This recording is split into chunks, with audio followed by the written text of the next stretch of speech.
ಮಂಗಳವಾರದ ಬೆಳಗ್ಗೆ ನಾನು ನನ್ನ ಫ್ರೆಂಡ್ ಇಬ್ಬರೂ ಟೀ ಕುಡಿಬೇಕಂತ ತುಂಬ ದಿನದಿಂದ ಅಂದ್ಕೊಂಡಿದ್ರೆ. ಸೊ ಅದಕ್ಕೆ ಹೋದ್ರಿ, ಮಡ್ಕ ಟೀ ಕುಡಿದ್ರಿ. ನನ್ನ ಚಿಕ್ಕ ಪಾಪುಗಂತೂ ತುಂಬಾ ಹುಷಾರಿರಲಿಲ್ಲ. ಹಂಗಾಗಿ ನಾನು ಯಾವುದೂ ಲಾಗ್ಸೇ ಮಾಡೋಕ್ಕಾಗಿಲ್ಲ. ಬೆಳಗ್ಗೆಯಿಂದ ಸಾಯಂಕಾಲ ಇವಳನ್ನ ನೋಡ್ಕೊಳ್ಳೋದೇ ಆಗ್ತಿತ್ತು. ಸಾಯಂಕಾಲ ಸ್ವಲ್ಪ ಆಟ ಆಡ್ಕೊಂಡಿದ್ಲು, ಫ್ಯಾನ್ ಹತ್ರ ಆಟ ಆಡ್ತಿದ್ಲು. ತುಂಬ ಕ್ಯೂಟಾಗಿತ್ತು, ಅಷ್ಟೇ ಹೈಟ್ ಇದ್ಲು. ಮತ್ತು ಆ ಫ್ರಾಕೆಲ್ಲ ಹಾಕಿದ್ದಕ್ಕೆ ತುಂಬ ಚೆನ್ನಾಗಿ ಕಾಣ್ತಿದ್ಲು ಅಂದ್ಬಿಟ್ಟು ಈ ಕ್ಲಿಪ್ಪಿಂಗ್ಸ್ ತೊಗೊಂಡೆ. ಈ ಫ್ಯಾನ್ ಆನ್ ಮಾಡಿದ್ರೆ ಸಾಕು, ಅಲ್ಲಿಗೆ ಹೋಗ್ಬಿಡ್ತಾಳೆ ಟಕ್ ಅಂತ. ಅಷ್ಟೊತ್ತಿಗೆ ನನ್ನ ಮಗ ಹೋಗಿ ವೈಯರೆಲ್ಲ ಬಿಚ್ಚಿಬಿಟ್ಟು ಎಲ್ಲ ಆಫ್ ಮಾಡಿಬಿಡ್ತಾನೆ, ಎಲ್ಲಿ ಕೈ ಕೊಟ್ಬಿಡ್ತಾಳೆ ಅಂದ್ಬಿಟ್ಟು. ತಂಗಿ ಮೇಲೆ ಕೇರಿಂಗ್ ಜಾಸ್ತಿ ನನ್ನ ಮಗನಿಗೆ. ಆಟ ಆಡ್ಕೊಂಡು ಬಂದಳು. ಹಾಗೆ ಅತ್ತೆ ಕೂಡ ಬಂದರು. ಅತ್ತೆ ಬಂದು ಗಿಡದಲ್ಲಿ ಬ್ರಹ್ಮಕಮಲ ಬಿಟ್ಟಿದೆ, ಹೋಗಿ ನೋಡ್ಕೊಂಬನ್ನಿ ನೀನು ಪಾಪುಗೂ ತೋರಿಸು ಅಂದ್ಬಿಟ್ಟು ಕಳಿಸಿದ್ರು. ಹಾಗೆ ಕೆಳಗಡೆ ಬಂದು ಬ್ರಹ್ಮಕಮಲ ನೋಡ್ತಿದ್ದೀರಿ. ನಮ್ಮ ಗಿಡದಿದು, ನಮ್ಮ ಮನೆಯಲ್ಲಿ ನೆಟ್ಟಿರೋದು. ನಮ್ಮ ಅತ್ತೆ ಮನೆ ಕಟ್ಟಬೇಕಂದಾಗೇ ಒಂದು ಎಲೆ ತೊಗೊಂಬಂದು ನೆಟ್ಟಿದ್ರಂತೆ. ಈ ಗಿಡದ್ದೇನೆ ನೋಡಿ, ಒಂದು ಬಂಚಲ್ಲಿ ಒಂದು 5-6 ಹೂವು ಬಿಟ್ಟಿದೆ. ತುಂಬ ಚೆನ್ನಾಗಿದೆ ಇದು ಗಿಡ. ಹಾಗಾಗಿ ಈ ಗಿಡದಲ್ಲೇ ಒಂದು ಎಲೆ ತೊಗೊಂಡೋಗಿ ಆ ಕಡೆ ನಮ್ಮ ಮನೆಯಲ್ಲಿ ನೆಟ್ಟಿದ್ದು. ಎದುರುಗಡೆನೇ ಇರೋದು ನಮ್ಮದು ಬಿಲ್ಡಿಂಗು. ಈ ವಿಡಿಯೋ ತೆಗೆಯೋದಕ್ಕೆ ನಮ್ಮ ಯಜಮಾನ್ರನ್ನ ಕಳಿಸಿದ್ದೆ. ಸೊ ಹಾಗಾಗಿ ವಿಡಿಯೋ ತೆಗೆದಿದ್ದಾರೆ. ಹಾಗೆ ನಮ್ಮನ್ನು ಕ್ಯಾಪ್ಚರ್ ಮಾಡಿದ್ದಾರೆ. ನಾವು ಮಾತಾಡ್ಕೊಂಡು ನಿಂತಿದ್ರೆ ನೇಬರ್ಸ್ ಜೊತೆ. ಕೆಳಗಡೆ ಮನೇಲಿ ಬಾಡಿಗೆಗಿರೋರವರು. ಟ್ಯೂಸ್ಡೇ ಲಾಗ್ ಇಷ್ಟೇ. ಇದು ಬುಧವಾರ ಬೆಳಗ್ಗೆ. ನನ್ನ ಮಗ ಸ್ಕೂಲಿಗೆ ರೆಡಿ ಆಗಿದ್ದಾನೆ. ಏನೋ ಇವತ್ತು ತುಂಬ ಗಲಾಟೆ ಮಾಡ್ತಿದ್ದಾನೆ, ಅಮ್ಮ ನೀನೇ ಸ್ಕೂಲಿಗೆ ಡ್ರಾಪ್ ಮಾಡು ಅಂತ. ಹಾಗಾಗಿ ಮಾವನ ಗಾಡಿ ಎತ್ಕೊಂಡು ಇವನ್ನ ಕರ್ಕೊಂಡು ಹೋಗೋಣ ಅಂತ ನಾನೇ ಬಂದೆ.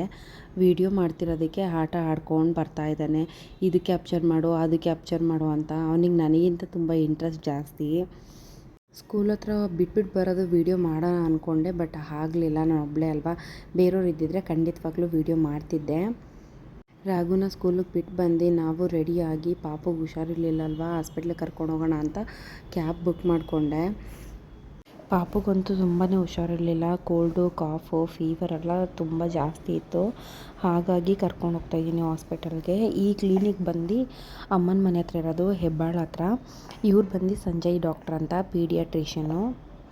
ನನ್ನ ರಾಘುಗೆ ಮತ್ತು ರಾಘವಿಗೆ ಇಬ್ರಿಗೂ ಇವರೇ ನೋಡ್ತಾ ಇರೋದು. ಹಾಗಾಗಿ ಇವ್ರ ಕ್ಲಿನಿಕ್ಗೆ ಕರ್ಕೊಂಬಂದ್ರಿ ಪಾಪುನ. ಇಲ್ಲಿಗೆ ಬರೋಷ್ಟೊತ್ತಿಗೆ ಅವಳಿಗೆ ಏನೂ ಇರಲಿಲ್ಲ, ಫೀವರ್ ಏನೂ ಇರಲಿಲ್ಲ. ಆರಾಮಾಗಿ ಆಟ ಆಡ್ಕೊಂಡಿದ್ಲು ಪಾಪು. ಫೀವರ್ ನಾರ್ಮಲ್ ಅಂದ್ಬಿಟ್ಟು ಡಾಕ್ಟರ್ ಇಟ್ಕೊಂಡು ಯಾವ ಸಿರಪ್ಸ್ ಹಾಕ್ತಾಯಿದ್ದೀರೋ ಅದನ್ನೇ ಕಂಟಿನ್ಯೂ ಮಾಡಿ ಅಂತ ಹೇಳಿದ್ರು. ಲಾಸ್ಟ್ ಟೈಮ್ ಬಂದು ತೋರಿಸ್ಕೊಂಡಾಗ ಯಾವ ಸಿರಪ್ಸ್ ಕೊಟ್ಟಿದ್ರೋ ಅದೇ ಪ್ರಿಸ್ಕ್ರಿಪ್ಷನ್ ಇಟ್ಕೊಂಡು ಈ ಸಲನೂ ಎಲ್ಲನೂ ಹೊಸ್ದಾಗಿ ತೊಗೊಂಡು ಈ ಪಾಪುಗೆ ಹಾಕ್ತಾಯಿದ್ರಿ. ಹಾಗಾಗಿ ಅದನ್ನೇ ಕಂಟಿನ್ಯೂ ಮಾಡಿ ಅಂತ ಹೇಳಿದರು ಡಾಕ್ಟರು. ಎಲ್ಲೋದ್ರೂ ನನ್ನ ಮಗಳಂತೂ ಟೀಟೆ ಮಾಡ್ಕೊಂಡು ಆಟ ಆಡ್ಕೊಂಡಿದ್ದು ಹೋಗ್ತಾಳೆ. ಈ ಕ್ಲಿನಿಕಲ್ಲಿ ಇಬ್ಬರು ಗಂಡ ಹೆಂಡತಿ ಡಾಕ್ಟರ್ಸೇ, ಅವ್ರದ್ದೇ ಓನ್ ಕ್ಲಿನಿಕ್ ಇದು. ಲೆಫ್ಟ್ ಸೈಡು ಹೆಂಡತಿದು, ರೈಟ್ ಸೈಡು ಗಂಡದು, ಆ ಥರ ಕ್ಯಾಬಿನ್ಸ್ ಮಾಡ್ಕೊಂಡಿದ್ದಾರೆ. ಇದು ಬಂದು ರಿಸೆಪ್ಷನ್ನು, ಮತ್ತು ಎಂಟ್ರಿ ಎಕ್ಸಿಟ್ ಇಲ್ಲಿರುತ್ತೆ. ಮತ್ತು ರಿಟರ್ನ್ ಹೋಗ್ತಾ ಮಾಡಿರೋ ಅಂಥ ವೀಡಿಯೋ ಇದು.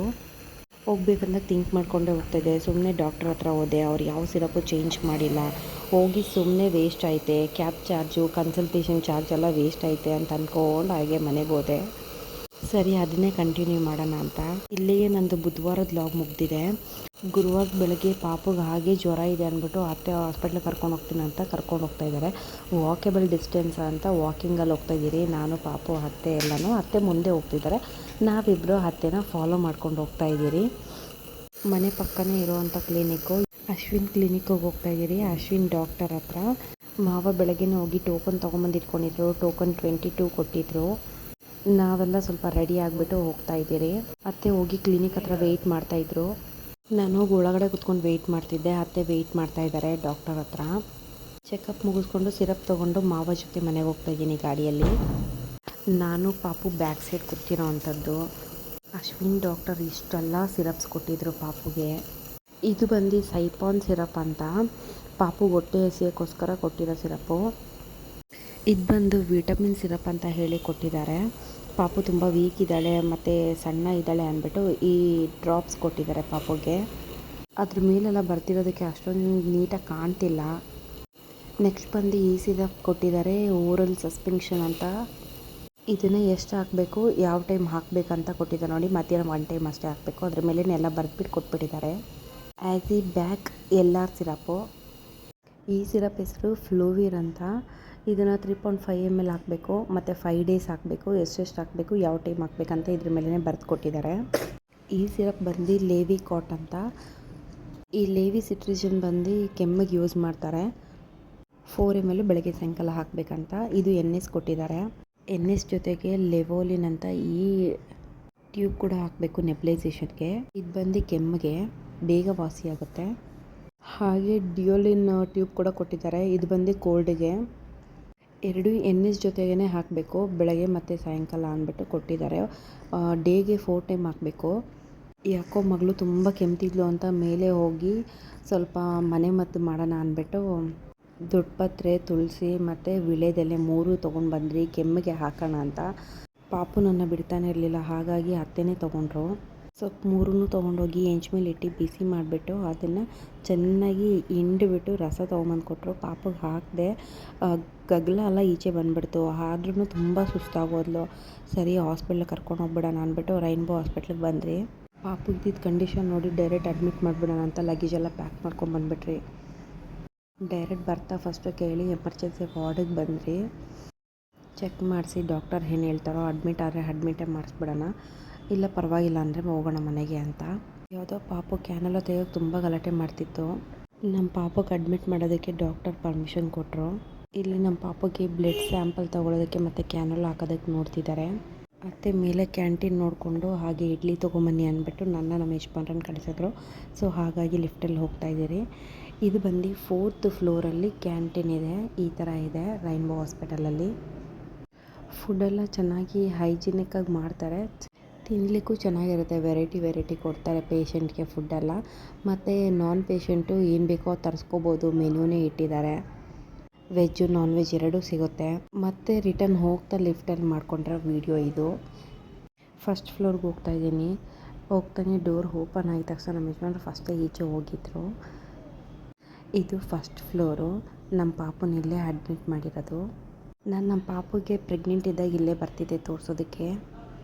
ಇಲ್ಲಿರೋ ಪ್ರತಿಯೊಂದು ಸ್ಟಾಫು ನನಗೆ ಗೊತ್ತು. ಅವರು ನನ್ನ ಕರೆಕ್ಟ್ ಕಂಡುಹಿಡ್ದು ಮಾತಾಡಿಸ್ತಾರೆ.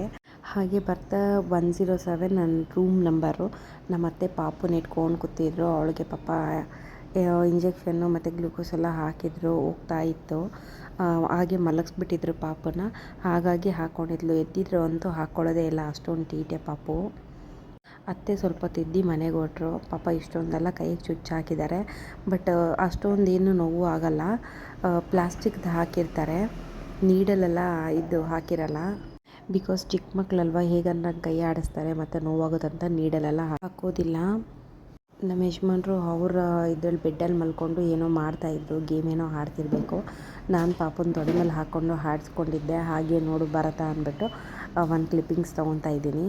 ನಾನೊಂದು ಸ್ವಲ್ಪ ಪಾಪನ ತೊಡೆ ಮೇಲೆ ಹಾಕ್ಕೊಂಡು ಆಡಿಸ್ಕೊಂಡಿದ್ದೆ. ಕಾಲು ನೋವು ಬಂತು ಅಂದ್ಬಿಟ್ಟು ನಮ್ಮ ಯಜಮಾನ್ರಿಗೆ ಹೇಳಿದೆ.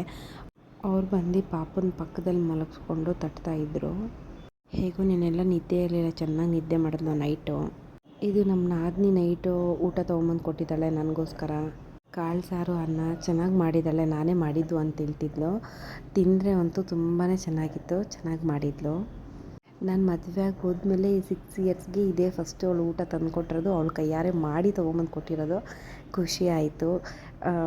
ಕಷ್ಟದ ಟೈಮ್ಗಂತೂ ಫಸ್ಟ್ ಆಗೋದಂದರೆ ನಮ್ಮ ನಾದಿನಿ ಒಬ್ಬಳೇ, ನನಗಾಗಲಿ ಅತ್ತೆ ಮಾವಕ್ಕಾಗಲಿ. ಬೇರೆ ಯಾರಿಗಾದ್ರೂ ಕಷ್ಟ, ಬೇರೆ ಏನಾದರೂ ಇದ್ರೂ ಫಸ್ಟ್ ಇರ್ತಾಳೆ ನನ್ನ ನಾದಿನಿ. ಊಟ ಹೇಗಿತ್ತು ಅಂತ ಟೇಸ್ಟ್ ಮಾಡ್ತಾಯಿದ್ದೀನಿ. ಪರವಾಗಿಲ್ಲ, ಚೆನ್ನಾಗಿ ಮಾಡ್ಕೊಂಡು ಬಂದಿದ್ಲು. ಎಮ್ಮಿ ನನ್ನ ನಾದಿನಿ ಇಷ್ಟು ಚೆನ್ನಾಗಿ ಅಡುಗೆ ಮಾಡ್ತಾರೆ ಅಂತ ನಂಗೆ ನಿಜವಾಗ್ಲೂ ಗೊತ್ತೇ ಇರಲಿಲ್ಲ. ಸೈಡ್ ಡಿಶ್ಗಳು ಬೇರೆ ತೊಗೊಂಬಂದುಬಿಟ್ಟಿದ್ದಾಳೆ ತಿನ್ನಲಿ ಅಂದ್ಬಿಟ್ಟು. ಹಾಸ್ಪಿಟ್ಲಲ್ಲಿ ದೋಸೆ ಹೇಳಿದ್ದೆ ನಮ್ಮ ಪಾಪುಗೆ ಮತ್ತು ನಮ್ಮ ಯಜಮಾನ್ರಿಗೆ.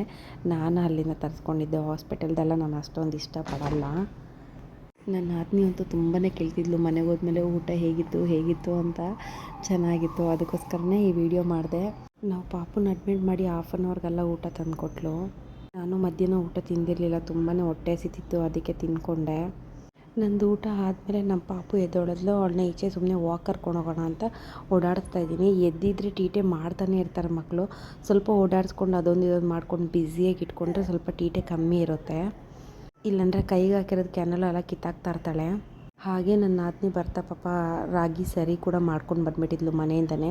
ಸರಿ ಕೂಡ ಚೆನ್ನಾಗಿ ಮಾಡ್ಕೊಬಂದಿದ್ಲು, ಸ್ವಲ್ಪನೂ ಗಟ್ಟಿ ಆಗಿರಲಿಲ್ಲ. ಪಾಪು ಹೇಗೆ ತಿಂತಾಳೋ ಅದೇ ಮೀಡಿಯಮ್ ಲೆವೆಲಲ್ಲಿ ಮಾಡ್ಕೊಬಂದಿದ್ಲು. ಪಾಪುಗೆ ಸ್ವಲ್ಪ ಸರಿ ತಿನ್ನಿಸ್ದೆ. ಸರಿ ತಿಂದಾದ್ಮೇಲೆ ನನ್ನ ಜೊತೆ ಆಟ ಆಡ್ತಾ ಇದ್ದಾಳೆ, ಫೈಟಿಂಗ್ ಮಾಡ್ತಿದ್ದಾಳೆ, ತಾಕತ್ತು ಬಂದಿತ್ತು. ಸೊ ಹಾಗಾಗಿ ನನ್ನ ಮಗಳು ಅಂತೂ ಎಲ್ಲರನ್ನೂ ಹೊಡಿತಾ ಇರ್ತಾಳೆ, ನನ್ನೂ ಹೊಡಿತಾಳೆ, ಎಲ್ಲರನ್ನೂ ರಿಲೇಟಿವ್ ಆಗಿರ್ಬೋದು, ನಮ್ಮ ಅತ್ತೆ ಮಾವ ಯಜಮಾನ್ರು ಅವ್ರ ಅಣ್ಣನಂತೂ ಸಿಕ್ಕಾಪಟ್ಟೆ ಹೊಡಿತಾ ಇರ್ತಾಳೆ. ಸುಮ್ಮನೆ ನಾವು ರೇಗಿಸ್ತಾ ಇರ್ತೀರಿ ಅವಳನ್ನ, ರೌಡಿ ಬೇಬಿ ಅಂತ ಇರ್ತೀರಿ. ನೋಡಿ ಹೊಡಿಯೋದು ಗುರಾಯಿಸೋದು ಎಲ್ಲ ಮಾಡ್ತಾಳೆ. ಚಿಕ್ಕ ಮಕ್ಕಳಲ್ಲಿ ಇದೆಲ್ಲ ಚೆನ್ನಾಗಿರುತ್ತೆ, ಕ್ಯೂಟಾಗಿ. ಜಾಸ್ತಿ ಮಾತಾಡ್ತೀರ ಬಾಯಿ ಮೇಲೇನೋ ಒಂದು ಬಿಟ್ಲು. ಯಾವ ಕೈಗೆ ಕ್ಯಾನಲ್ ಹಾಕಿದಾರೆ ಅದರಲ್ಲೇ ಹಂಗೆ ಆಟ ಆಡ್ತಿದ್ದಾಳೆ, ಅದರಲ್ಲೇ ಹೊಡಿತಾಳೆ. ಅದೇನು ನೋವುತ್ತೋ ಎಲ್ಲೋ ಅದಂತೂ ಗೊತ್ತಿಲ್ಲ, ಅದನ್ನೇ ಕಿತ್ತಾಕೋದು, ನೋವು ಮಾಡ್ಕೊಳ್ಳೋದು. ಬಟ್ ಏನು ಹಾಳಕ್ಕೆ ಹೋಗಲ್ಲ.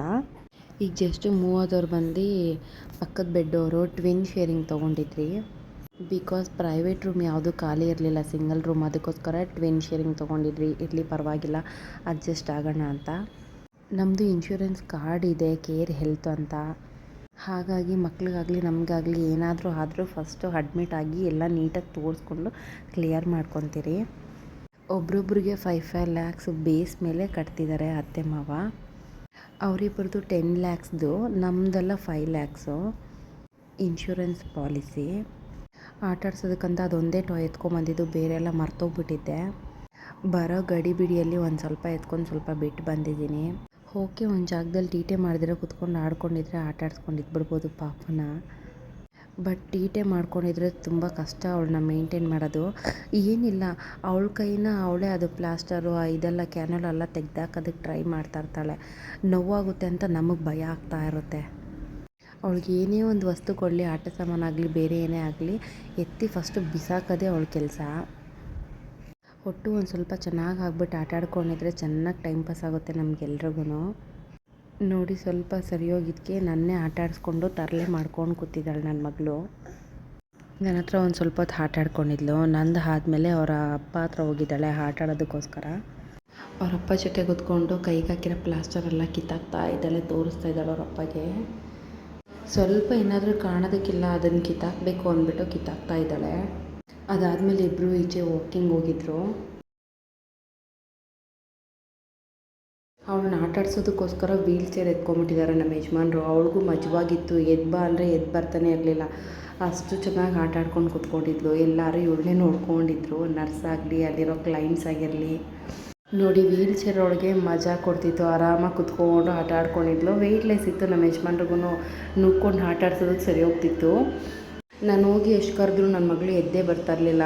ಆಟ ಚೆನ್ನಾಗಿತ್ತು ಅವಳಿಗೆ, ಅದಕ್ಕೋಸ್ಕರ ಪರವಾಗಿಲ್ಲ. ಮಕ್ಕಳನ್ನ ಆಟ ಆಡ್ಸೋದಕ್ಕೆ ಮತ್ತು ಓಡಾಡೋದಕ್ಕೆ, ವಾಕಿಂಗ್ ಮಾಡೋಕ್ಕೆ, ಅವ್ರಿಗೂ ಆಟ ಆಡೋದಕ್ಕೆಲ್ಲ ಪ್ಲೇಸ್ ಎಲ್ಲ ಚೆನ್ನಾಗಿತ್ತು ಅಲ್ಲಿ. ನನ್ನ ಮಗಳು ಎದ್ದಿದ್ರು ಅಂತೂ ಈ ಥರ ಎಲ್ಲ ಅವಳನ್ನ ಡೈವರ್ಟ್ ಮಾಡಿ ಆಟ ಆಡಿಸ್ತಾ ಇರಬೇಕು, ಮತ್ತು ಅದೇ ಥರ ನೋಡ್ಕೊತಿರ್ಬೇಕು. ಇಲ್ಲಾಂದರೆ ಕೈಗೆ ಹಾಕಿರೋ ಇದೆಲ್ಲ ಕಿತ್ತಾಕ್ತಾ ಇರ್ತಾಳೆ, ಕ್ಯಾನಲೆಲ್ಲ ಕಿತ್ತಾಕ್ತಾ ಇರ್ತಾಳೆ. ಈ ಲಾಗ್ ಇಷ್ಟ ಆದವರು ಲೈಕ್ ಆ್ಯಂಡ್ ಕಮೆಂಟ್ ಮಾಡಿ, ಆದಷ್ಟು ಶೇರ್ ಮಾಡಿ. ಯಾರಿನ್ನೂ ಸಬ್ಸ್ಕ್ರೈಬ್ ಮಾಡ್ಕೊಂಡಿಲ್ಲ ನನ್ನ ಚಾನಲ್ಗೆ, ಸಬ್ಸ್ಕ್ರೈಬ್ ಮಾಡಿ.